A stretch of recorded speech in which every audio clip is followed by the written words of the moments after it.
Lamine Yamal a déclaré hier qu'il rêvait pas de gagner qu'un ballon d'or, mais plusieurs, et que s'il n'y arrive pas, ce sera de sa faute parce qu'il en a les capacités.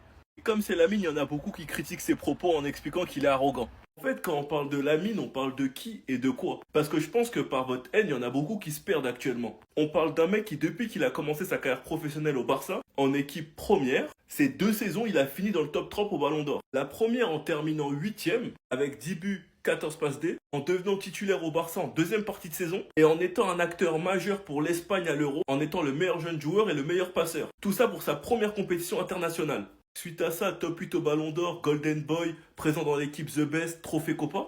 La saison d'après, il est une nouvelle fois nominé. 62 matchs, 21 buts, 22 passes D, en étant un acteur majeur, notamment en Liga, meilleur passeur. Enfin bref, 2 saisons, 2 nominations. Il a 18 ans et certains n'ont jamais été nominés de leur vie. Je pense que vous réalisez pas. Ou certains, leur première nomination, c'est cette saison. À cause de votre haine et de tout ce qui se passe sur les réseaux, vous n'arrivez pas à réaliser la précocité de ce mec. Le palmarès qu'il a, que ce soit les trophées collectifs ou individuels, à seulement 18 piges. Parce que je vous promets les gars que ce n'est pas normal. En 2 saisons, il a environ 32 buts, 36 passes D. Il a 18 piges. En sélection espagnole, il en a déjà 17. 17 GA. Actuellement le numéro 10 au FC Barcelone pour 2 buts, 5 passes D. Alors qu'il fait pour l'instant pas un gros début de saison. Dites-vous juste que bizarrement, son club et sa sélection vont mieux depuis qu'il est là. Et vous pensez réellement qu'il y a un hasard? De toute façon, on se donnera rendez-vous le 18 décembre pour faire un point sur la saison du joueur le plus surcoté. Enfin bref, sinon vous les gars, vous en pensez quoi? Ramenez-vous sur sa pensée, on s'ennuie. Le Real de Voleur dit eux, ils ne seront pas à la cérémonie du ballon d'or. Mais on s'en fout. Nous, on s'en fout de vous. Vous n'êtes personne. En fait, ceux-là, ils n'ont pas encore compris qu'ils sont personne. Vous n'êtes personne. Vous n'êtes... L'année passée, vous n'étiez pas là. La cérémonie s'est bien passée. On s'en fout de vous. Vous n'êtes rien. Que non, on ne sera pas à la cérémonie du ballon d'or. Ça, c'est votre problème. Et puis, demain, ne venez pas. Mais en fait, comme ils savent que Yamal va prendre le ballon d'or, donc ça les fait mal. Il ne veut pas venir. Comme ils savent qu'à la cérémonie, c'est Yamal qui sera le ballon d'or 2025. Donc ils ont mal. C'est des jaloux, c'est des haineux. Le gars des voleurs. Si vous ne venez pas, nous on s'en fout. Vous n'êtes personne, vous ne représentez rien. Vous êtes le club qui ne représente rien dans ce monde. On se fout de vous. Vous n'êtes personne, on ne vous considère pas. On ne vous considère pas. Vous pensez que ça veut dire que ouais, on ne vient pas à la cérémonie du ballon d'or, que les autres n'ont pas venu. On s'en fout de vous. Nous on avance. Vous n'êtes rien. Rien même. Regardez-moi cela.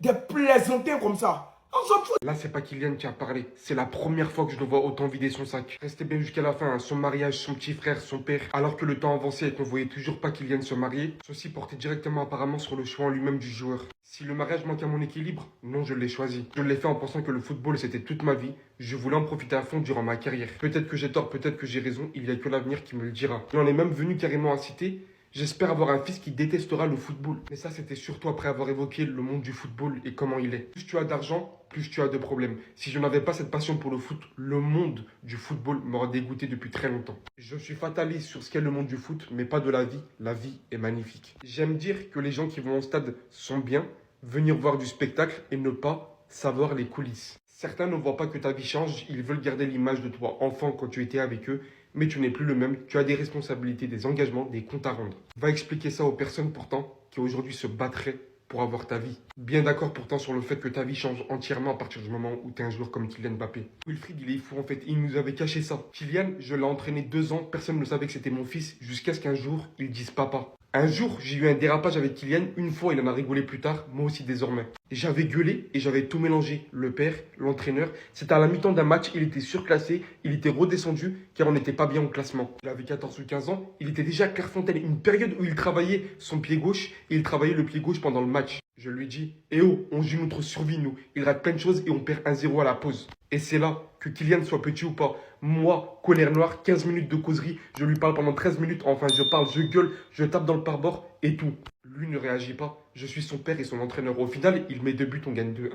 J'ai vraiment honte, je suis devenu ce que je ne voulais pas être, il l'a raconté à sa mère, papa est fou en rigolant, j'ai pris une alerte. Donc toutes ces vidéos de père-fils là, on voyait le père engueuler son enfant parce qu'il était pas assez sérieux. Wilfried était l'un des leurs en fait. Mais sa relation était tellement incroyable avec son fils. Dites-vous qu'ils ont pleuré ensemble après la finale de la Coupe du Monde 2022. La veille, on s'est au téléphone. Normalement, on rigole, sa chambre. Et là, j'ai dit un truc, je ne sais pas pourquoi. Si tu la gagnes, t'imagines pas à quel point tu me rendras fier. Quand je le vois, la première chose qu'il me dit: je m'en veux de t'avoir déçu. Je pleure, lui aussi je lui dis: t'es fou, Tu m'as comblé depuis que tu es né. Le monde du foot est tellement cruel qu'aujourd'hui, il est content qu'Ethan Mbappé, donc son petit frère, soit milieu de terrain et non pas attaquant comme lui, pour pas qu'il soit tout le temps comparé avec lui. Aujourd'hui, il a fini avec la prochaine Coupe du Monde dont il en rêve, persuadé que l'équipe de France actuelle est la plus talentueuse, qui a le plus de potentiel, maintenant la plus forte. Il sait pas. Maintenant, il rajoute qu'ils doivent tout simplement se déchirer. Il y a encore d'autres sujets intéressants, je vous invite à aller la voir directement, mais cette facette de Kylian Mbappé, vraiment, ça fait plaisir à la voir. L'adjectif qu'on ne donne pas assez au Mesball, c'est la longévité, les gars. Sérieusement. Leadership, tout ça, les trophées, que ce soit collectif ou individuel, ça on le sait déjà, les victoires, bref, on sait déjà. Messi, à l'âge de 38 ans, finit meilleur buteur. Qualification de la Coupe du Monde en Amérique du Sud. 8 buts. Il finit pas meilleur passeur, il peut plus tout faire à son âge. Et encore quoique, parce que Rames Rodriguez, qui lui aussi, je pense, joue ses derniers matchs en sélection, du coup, en sol américaine, sud-américain plutôt, avec cette passe d'Es. 7. Et les Coupes du Monde du 20, t'es là, t'es responsabilisé. À 38 ans, t'es toujours responsabilisé autant, en fait. Avec tout ce que t'as ramené. Avec tout ce que tu as fait. Je trouve que tu n'as plus rien à prouver. Je mets aussi CR7 dans le lot. Hein. J'ai vu qu'il a marqué contre la Hongrie sur penalty. Est-ce que l'Argentine va faire le back-to-back? Moi, je sais pas. Très sincèrement, je ne vais pas supporter l'Argentine en 2026, je pense pas. Faut pas abuser. En tout cas, on sait que les qualifiés en Amérique, c'est fini pour Messi. Et que l'un de ses derniers grands rendez-vous avant la Coupe du Monde, c'est la finalissima. Compétition qu'il a déjà remportée contre l'Italie 3-0. Il avait fait une masterclass même sans marquer. Donc venir me dire que l'Argentine contre les équipes européennes, la chance, pas chance. Qu'est-ce que j'ai vu comme bêtises sur ces réseaux? Bref, en tout cas on a hâte. La pépite espagnole Lamine Yamal met les choses au clair par rapport au Ballon d'Or. Cérémonie, n'oubliez pas, dans 12 jours. Hein. Je ne rêve pas de gagner un seul Ballon d'Or, je rêve d'en gagner plusieurs. Je sais que j'en ai les moyens, bien sûr, de gagner plusieurs Ballons d'Or. Et si je n'y parviens pas, ça sera parce que je n'aurais pas bien fait les choses ou que je n'aurais pas eu assez envie. Donc voilà, bien sûr, il se fixe plusieurs Ballons d'Or remportés dans sa carrière. C'est vrai qu'il a toutes ses chances au vu des qualités qu'il montre à seulement 18 ans. Concernant le retour à la compétition, n'oubliez pas que la trêve internationale est terminée. Donc prochain match pour le Barça, c'est dans 4 jours contre l'équipe de Valence. Ça sera à domicile et ça y est, on connaît où se jouera ce match. Les gars, ça sera pas au Camp Nou. Ça sera du côté du stade Johan Cruyff. Donc voilà, un tout petit stade de l'équipe réserve, de l'équipe féminine. Un stade d'une capacité de 6000 places. Et à noter que les places, bien sûr, s'arrachent. Et surtout les places en VIP. Regardez le prix d'une place VIP pour le match contre Valence dimanche soir. Plus de 900 €. Et on finit avec Diego Simeone, donc c'est le coach argentin de l'Atlético Madrid. Il est en interview et la personne lui a dit l'équipe dont vous aimez le plus le style de jeu. Il a répondu tout simplement le FC Barcelone. Vous faites match nul les Gabon. Ça là, ils vont fêter à domicile. Ils vont fêter fête nationale fériée. Vous faites match nul les Gabon. Pourquoi? Vous avez joué quoi? Vous n'avez rien joué aujourd'hui. Vous jouez quoi même? Vous voulez quoi? Vous avez le match à main. Tapez ces Gabonais là, gagnez-les. Vous avez peur de jouer quoi? Vous avez peur de jouer? Je suis content là. Je ne suis pas content. Hein. Je ne suis pas content. Hein. Je ne suis même pas content. Je ne suis pas content. Je ne suis pas content.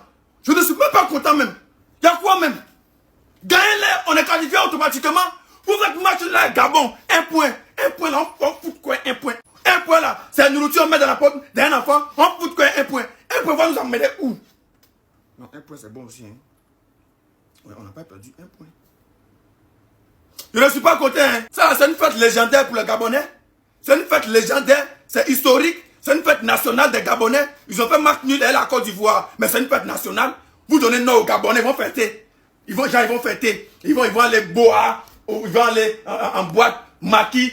Pourquoi vous buvez? On a fait match nul à la Côte d'Ivoire. Pourquoi même? Oh!